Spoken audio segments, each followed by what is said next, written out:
La vertu d'obéissance qui s'oppose au vice de la désobéissance. Alors vous voyez, l'obéissance, elle regarde vers Dieu, elle accepte d'avoir les mains et les pieds liés en soumission, en signe de soumission. La désobéissance, elle, parle et dit « Pourquoi suivre les ordres des autres ?» Si nous faisions cela, nous ne verrions ni ne saurions qui nous sommes. Nous sommes de parfaits philosophes et nous sommes plus savants que les autres. Pourquoi alors ne pas faire ce que nous savons faire ? C'est pourquoi nous agissons ainsi. De nombreux maîtres ont voulu nous prodiguer des conseils issus de leurs propres caprices et de leur malveillance. Pourquoi donc ferions-nous ce qui leur plaît, eux, à eux ? Qu'est-ce que cela veut dire ? Si tout le monde me donne des ordres, je ne saurais plus où donner de la tête. Donc, je me conseille mon âme, je choisis ce qui est le plus honnête et le plus utile, et je comprends que cela est le mieux à faire. Il est plus judicieux pour moi de faire ce que je connais plutôt que ce que j'ignore, car ceci sera plus nocif qu'utile. Il faut que je n'agisse qu'en fonction de ce que je vois, de ce que je peux toucher, de ce que mon entendement peut comprendre. Je m'interroge au sujet des créatures, lesquelles me sont profitables, lesquelles me sont hostiles, car Dieu a fait en sorte qu'elles soient sous mon pouvoir et qu'elles m'obéissent. Pourquoi Dieu les aurait-il mis sous mes ordres si je n'avais pas d'avantage à trouver en elles ? Voilà pourquoi je ne recherche chez elles que ce dont j'ai besoin. L'explication d'Hildegard dit « La désobéissance fait suite à la suffisance inepte ». Donc suffisance inepte ou vaine gloire, ça doit être la même chose. La désobéissance fait suite à la suffisance inepte ou vaine gloire, car elle est le char qui emmène cette dernière et les autres vices évoqués précédemment, et aussi parce qu'elle prépare sa besogne en suivant les conseils de la suffisance inepte, donc la vaine gloire, et de ces mêmes autres vices. Elle les arrange et les imprègne de son ardeur malveillante. La tête de ce personnage est celle d'un serpent, vous voyez ici, car ses intentions sont les mêmes que celles de l'ancien serpent des débuts, c'est-à-dire qu'elle persuade les hommes de désobéir à Dieu. Sa poitrine porte des plumes, comme s'il s'agissait d'une mouette, car elle s'ingénie à pousser les hommes à se redresser par fierté. Cependant, les hauteurs ainsi atteintes ne vont pas vers la prudence, mais vers la stupidité.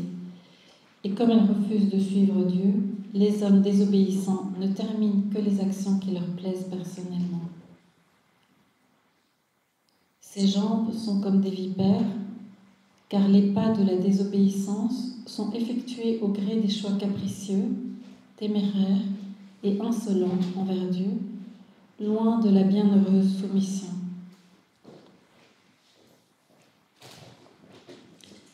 Son dos et le reste de son corps ressemblent à celui d'un crabe. Car l'audace avec laquelle la désobéissance consolide sa rébellion lui permet de parvenir à ses fins et de persévérer dans le mal. C'est parce que tout ce qui est lié à son comportement déviant s'avance tantôt avec impertinence et tantôt recule avec une ruse trompeuse, et son hypocrisie sans limite modifie les préceptes de Dieu au hasard. Ce personnage remue frénétiquement comme si le vent l'emportait, mais les hommes qui pratiquent la désobéissance ne se tiennent pas fermes dans leur rébellion. Ils se précipitent tantôt d'un côté, tantôt de l'autre, mus par les artifices du diable, et avant tout partout où les péchés pervers les entraînent dans l'agitation de la révolte, car la malveillante désobéissance attire aussi tous les autres péchés. L'obéissance répond : moi qui obéis à Dieu, je suis lié à lui, mais quel est ce lien ? Lorsque Dieu a créé le monde par le Verbe, il a dit fiat, c'est-à-dire que cela soit. Et la terre est apparue.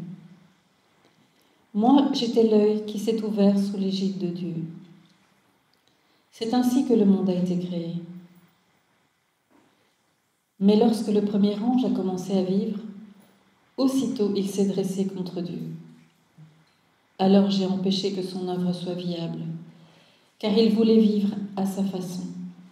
Il a tenté de me harceler et de me mordre, mais il n'a pas eu le dessus. En effet, je suis le soleil et la lune, l'étoile et la fontaine. Je suis la racine de toutes les œuvres de Dieu, de la même façon que l'âme réside dans le corps. De même que l'homme utilise sa volonté pour accomplir ce qu'il veut, je suis la volonté de Dieu et je réalise ce que Dieu demande. Dans l'Ancien Conseil, j'étais déjà avec Dieu et Dieu m'a ordonné d'effectuer ce qu'il voulait effectuer. Selon les directives de son Verbe, j'ai joué de la cithare, car je suis ses ordres. Je ne touche rien, je ne désire rien, je ne veux rien qui soit étranger à Dieu, car j'existe grâce à lui, j'ai été créé par lui, ma quête n'est autre que Dieu. Quant à toi, ô contradictrice des ordres de Dieu, tu es une présomptueuse qui te prend pour Dieu. Tu ne respectes rien, mais tu suis ton propre chemin. Donc le ciel et la terre que tu prétends avoir créés. Où est la beauté des montagnes et des vallées que tu as bâties ? Tu n'as rien fait de tout cela, et pourtant tu renies ce que Dieu a créé. Comment fais-tu quand tu parles de toi et que tu agis selon ce qui te plaît? Tu ne vois pas Dieu qui était là avant le premier jour et qui sera là après les bouleversements du dernier?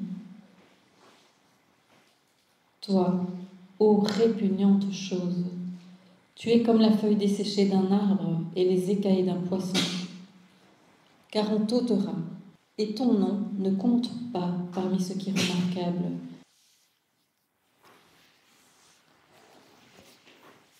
Alors, pour acquérir l'obéissance, saint Hildegard nous conseille de méditer le psaume 119, versets 57 à 64,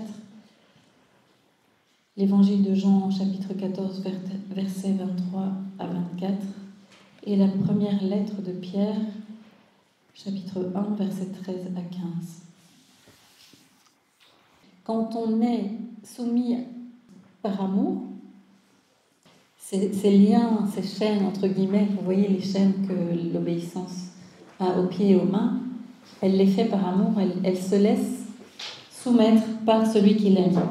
Quand saint Paul dit « Femmes, soyez soumises à vos maris », il dit juste après « Marie, aimez vos femmes comme le Christ aime l'Église ». Et donc, quand un homme aime sa femme, alors c'est normal que sa femme se soumette à lui. Quand Jésus nous aime à ce point, on se soumet à celui qui nous aime parfaitement. Et donc, comme Dieu est amour, comme Dieu est parfait amour, on peut se considérer vraiment comme son serviteur, et même plus loin, comme son esclave. D'ailleurs, je crois que c'est saint Louis-Marie Grignon de Montfort qui dit une prière à l'Immaculée, il dit « Je suis ton esclave ». Voilà. Mais c'est esclave d'amour, hein, c'est pas dans le mauvais sens. Alors Jésus dit à Vassula, « Je suis fleur, ne cherche pas à tout comprendre de mes voies. Sois simple et accepte tout ce qui vient de moi. Moi, le Seigneur, je t'ai conduite dans ma maison. Je t'y ai mené pour voir et rencontrer mon tellement bien-aimé serviteur Jean-Paul II. Âme très chère, tu m'as obéi, tu m'as fait confiance, tu t'es fié à moi. Réjouis-toi, âme, car moi, ton Dieu, je me réjouis. La simplicité me séduit. L'obéissance fait battre mon sacré cœur, car l'obéissance est l'arme qui combat le malin. Seigneur, dit Vasula, était-il correct de placer ta lettre dans la ceinture du Saint-Père? Apparemment, elle a été donnée un message que Jésus avait donné pour Jean-Paul II. Tu m'as obéi, que cela soit pour les autres un exemple d'obéissance, aussi difficile que puisse te paraître la situation, aie confiance en moi et obéis. Je t'aiderai toujours quand je vois que tu m'obéis et que tu fais ma volonté. Ne cherche pas à comprendre pourquoi je t'ai demandé de faire cela pour moi. Rappelle-toi que c'est moi le Seigneur qui vais vous unir tous sous mon nom, et c'est par ma puissance que tous mes désirs seront accomplis. Toujours dans la vraie vie en Dieu, il y a plusieurs passages sur l'obéissance. Je ne vais pas tous les lire, mais vous pourrez les approfondir à partir Donc tout le fichier ici de la retraite se trouve en ligne déjà. Et vous pouvez cliquer sur ce lien et ça ouvre le lien. D'abord, l'obéissance à Dieu passe avant l'obéissance aux hommes. Donc si un homme, quel qu'il soit, te dit de faire l'inverse de ce qui est la volonté de Dieu, de ce que Dieu de ce que Jésus a institué. Par exemple, si un homme te dit, fût-il ton supérieur, de désacraliser l'Eucharistie, ben tu ne lui obéis pas, parce que l'obéissance à Dieu passe avant l'obéissance aux hommes. Beaucoup de parents se plaignent, dit Jésus, de la désobéissance de leurs enfants, alors qu'ils font exactement la même chose envers moi. Un autre passage encore, l'obéissance rend le démon impuissant.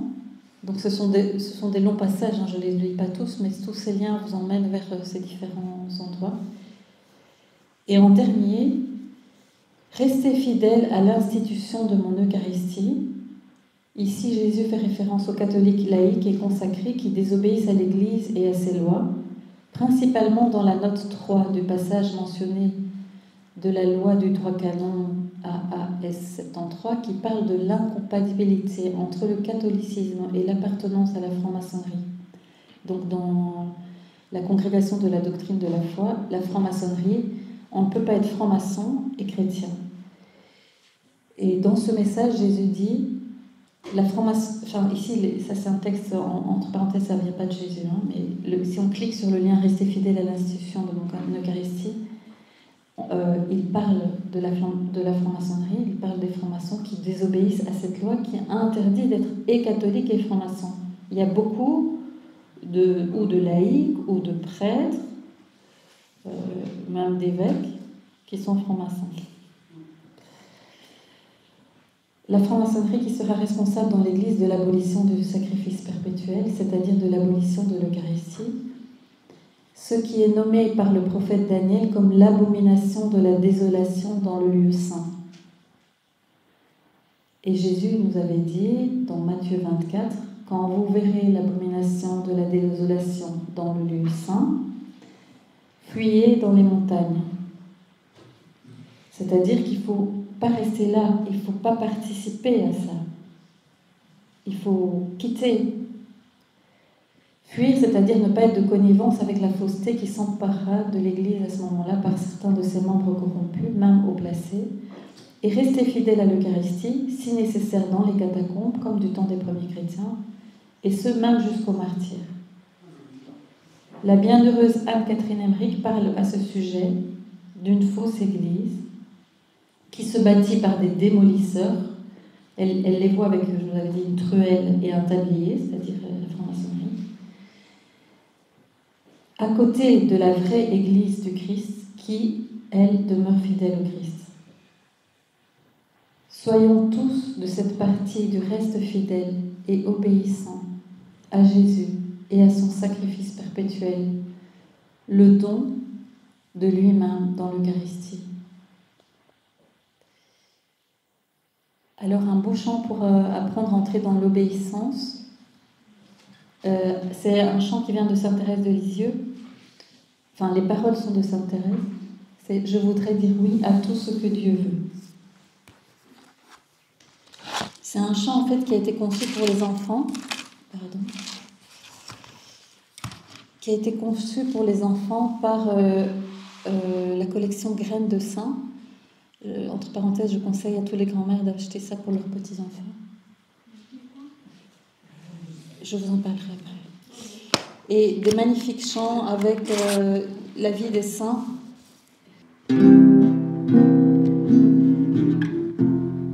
Je voudrais dire oui à tout ce que Dieu veut. Je suis la petite balle de l'enfant Jésus. Je voudrais dire oui à tout ce que Dieu veut.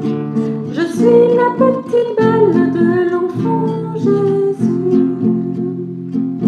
Je ne cesse d'espérer contre toute espérance. Oui, tout est bien lorsque l'on ne cherche que la volonté de Jésus. Je voudrais dire oui à tout ce que Dieu veut. Je suis la petite balle de l'enfant Jésus. Je voudrais dire oui à tout ce que Dieu veut. Je suis la petite balle de l'enfant Jésus. Je ne veux que ce qu'il veut, c'est ce qu'il fait que j'aime. Oui, tout est bien lorsque l'on ne cherche que la volonté de Jésus. Je voudrais dire oui à tout ce que Dieu veut. Je suis la petite balle de l'enfant Jésus. Je voudrais dire oui à tout ce que Dieu veut.